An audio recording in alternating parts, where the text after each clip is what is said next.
And see me, I was scared. A white guy stopping me. Oh my god. Me, I don't have permit to, I don't have permit. Do you know what happened? I fell from the bicycle and I ran. Welcome back to my channel. So if this is your first time of seeing this beautiful face, my name is Cynthia and I tell you everything you need to know about North Cyprus. And if this is your first time, don't forget to subscribe and also hit that bell button for notifications whenever I upload a video. So today is not going to be so serious. Today is just going to be more like a story time. So I'll just be telling you about my first time experience, coming to North Cyprus and all that. So first of all, like, I don't know if you've been following my channel, I must have mentioned sometime that coming to North Cyprus wasn't really, well, the plan.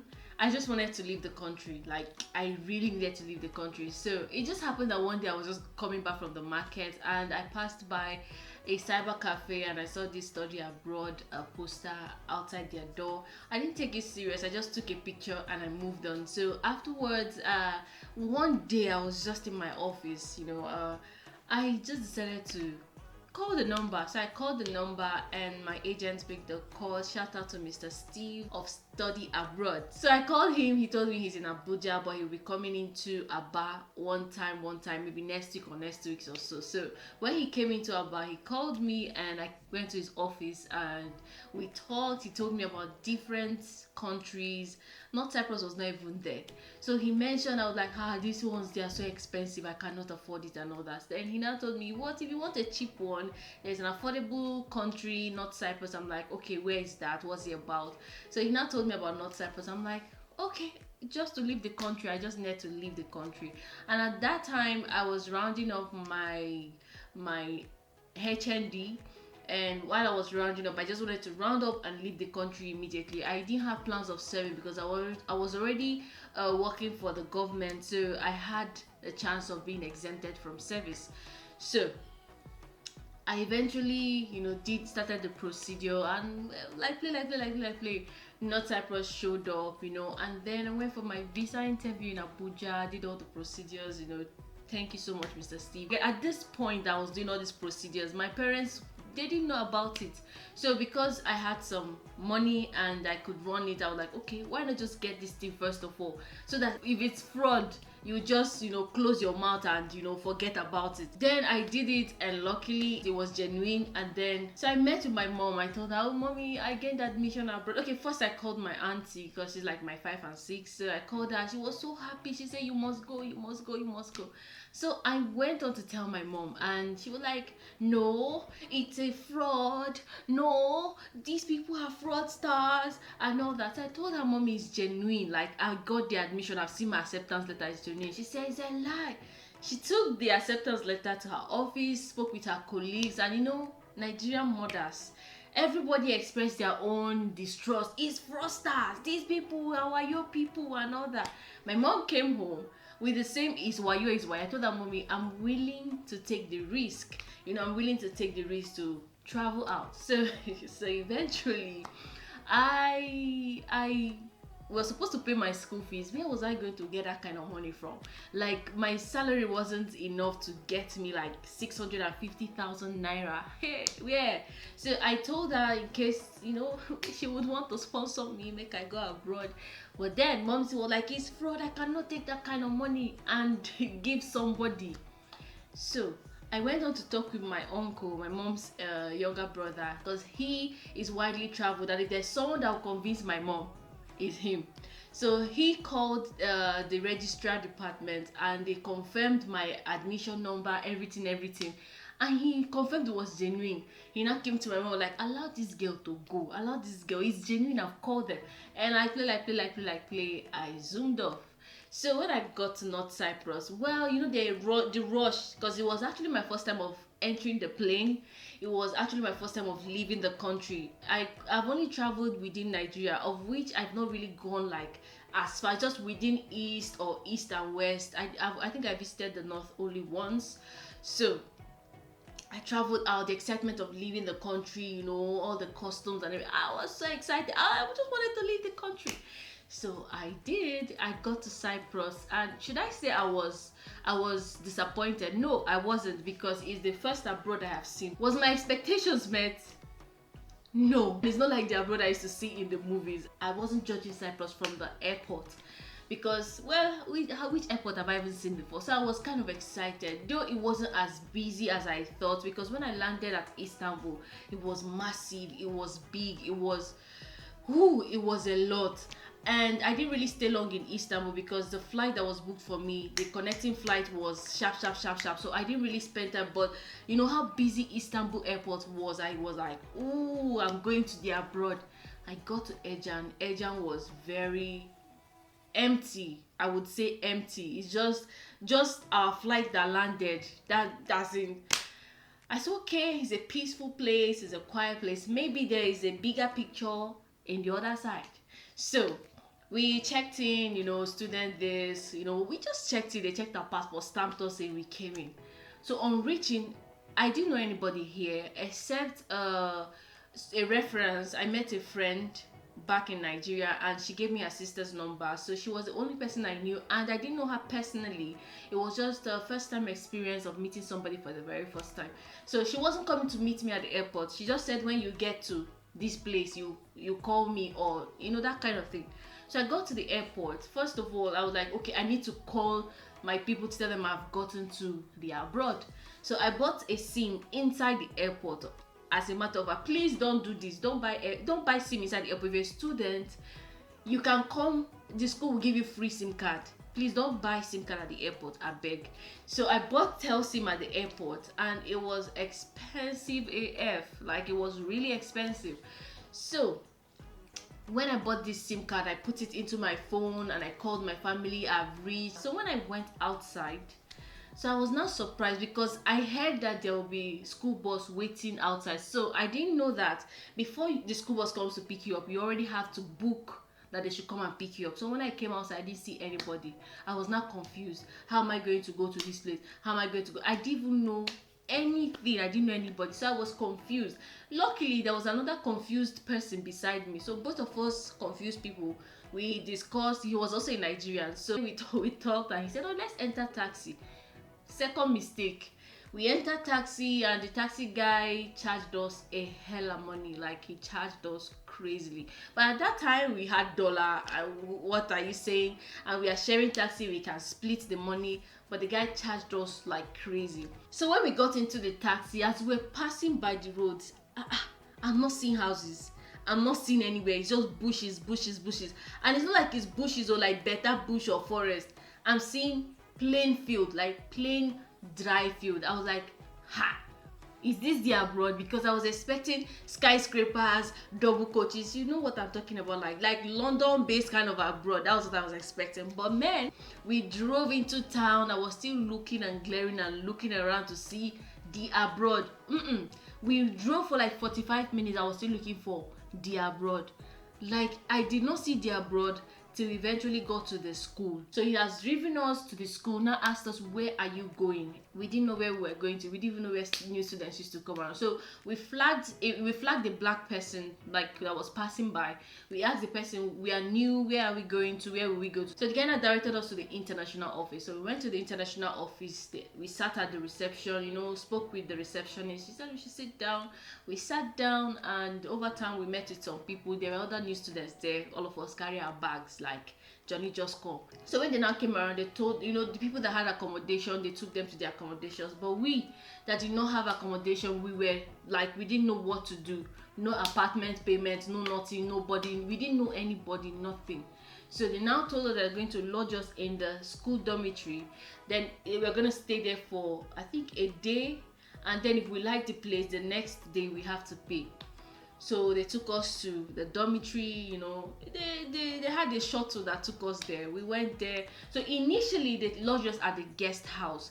So the guest house, I was to stay with a couple of guys. I think I was the only lady there. I was staying with a couple of guys. Then afterwards they came and took me out and took me to the dormitory. So on reaching the dormitory was beautiful. There was internet, there was land, there was light, there was everything. The excitement, the rush. Oh, I was so happy. So we lodged. I stayed in the dormitory. So I think they later moved the guys to the boys' dormitory. So afterwards, I was alone. I didn't know anybody. I didn't know who to talk to. Nobody. So after a while, they'll come and knock at your door. Are you okay? Are you adjusting? I was like, hey, these people care about me. My goodness, I was so happy. So we settled in, and afterwards, they came to me to ask me if I loved the room. Well, I didn't have any other option. I paid for the dormitory. So living in dormitory was another different experience entirely, because in the lobby I stayed in, there were just two black girls and the rest were white girls, and they didn't like noise. And there is no music without the loudness. When you play music and it is loud, it's like the ginger is catching your swagger. But once you're playing music and it's loud, they'll come and knock at your door, and majority of the girls didn't really speak English. That was one. Secondly, in that dormitory, we shared a bathroom, and every time I go to have my bath, it's always annoying, because you will see the hair, because the white girls, their hair shed a lot. It doesn't have volume and thickness like ours. So when they have their bath, it sheds like crazy. And the girls I had in my lobby, when they shower, they don't remove the hair, they leave it there. So when you're coming to have your bath, you have to find tissue, clean out the whole thing. It was a mess. But that's what comes with living in a dormitory. We shared kitchen. There was a lot of ups and downs about living in a dormitory, which I will probably talk about in another video. So adjusting was another thing. So the distance was too much for me, because the distance from here, now it's very close, but at that time it felt like it was wide apart. The registrar's office was far from the bank, and you have to go from here to here, from here to here each time. So I had to buy a bicycle. So I bought a bicycle, and at one point when I was riding, I was like, hey, I hope they don't need permits to ride the bicycle here. Oh, what if police catches me? They will send me back to Nigeria. Oh. Now, see the funny thing, as I was riding the bicycle, so it happened that the wage of my bicycle was down. So somebody in a car was flagging me to tell me that the wage of my bicycle was down, and the person didn't want me to wunjure myself. And see me, I was scared. A white guy stopping me. Oh my god, me, I don't have permit. Do you know what happened? I fell from the bicycle and I ran. So when the car drove off, I came back to pick my bicycle. So I was really scared. So when I now went to church, I actually got into church because it's the easiest way to get familiar with the African community. I got to meet people. So it was then I asked somebody, please, do I need permit to ride a bicycle? The other day I was riding, see what happened to me. They laughed at me. And they told me no, that it might probably be because my wage was down. They were actually trying to help me out. I was like, I felt that they were trying to like call police or something for me. So the experience was hard for me to adjust. I cried a lot of times because I was homesick. So it's easier when you know somebody in a location than when you're alone in a place. To adjust is hard. To familiarize yourself with hard, especially if you're not somebody that makes friends easily. I want to talk about my regrets in leaving Nigeria to come to North Cyprus. Now, I wouldn't say I regret leaving Nigeria, because there's a lot of pros than cons. So now the regret I say I have not really regrets per se, but the things I feel that I should have really enjoyed before leaving. First of all, I feel I should have really enjoyed the food in Nigeria before leaving Nigeria, because there were a lot of things I took for granted in Nigeria, and when I left the country and I saw that it was no longer available, it was really for me, because it was hard for me to adjust. If I had a place that I could get Nigerian food, and the adjustment into the system would have been a lot more easier for me, because the food, to adjust into the food is hard. You don't know the rice that is like Nigerian rice, because they have different types of rice. So it took me time to find the rice that was close to Nigerian rice to cook. That time, the rice I used to buy, it used to take time to cook. The beans I used to buy, the gas will finish and I'm still cooking beans. So it took me time to adjust and get to know all these things, food, places to get things. It was hard. And I told you guys how I used to buy shampoo as shower gel. So a lot of things was a bit hard for me to adjust to. I wish I had brought a lot of African, Nigerian food in particular, because I had opportunity. I brought some, but it wasn't a lot. It wasn't enough at all for me to adjust. Like, it didn't last me the test of time to adjust into the system. So it was really hard for me when everything now finished and I started, find like looking for things to buy, and here it was hard. Actually, it was hard. Now, another thing I regret about leaving Nigeria, not really regret per se, not really regret.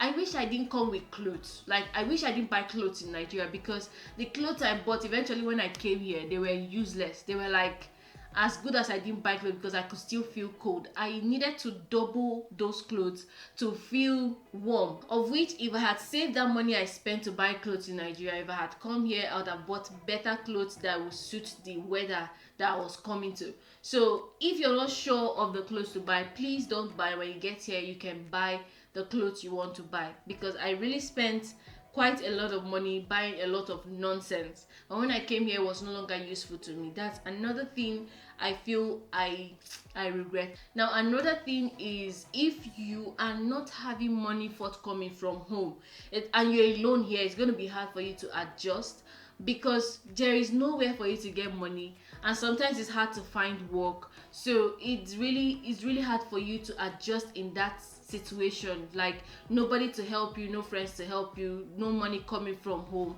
Now, adjusting is going to be extremely hard for you, because sometimes you go hungry and you don't know what to do. Sometimes you just go to work, like you're going to work more than your labor, and they pay you peanuts just because you need money to go buy the next day. So, well, I just wanted to share my first time experience coming to North Cyprus, how it felt for me. I was excited because I was coming to the abroad. There's a lot of good sides to it. It's just, I just said, let me share my experience. So let me know what you think. If you have any experience, still tell me in the comment section. If you're already in Cyprus, if you are planning to come to Cyprus, well, I'm not telling you to expect a lot, because it's not going to be like the abroad that you have in your mind.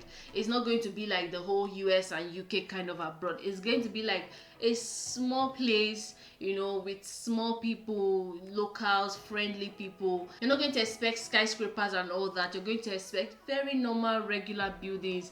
You're not going to expect like exotic cars, double coaches and all that. No, just something regular and basic for a small community. That's what Cyprus is. So let me know what you think in the comment section. This is just me sharing my experience.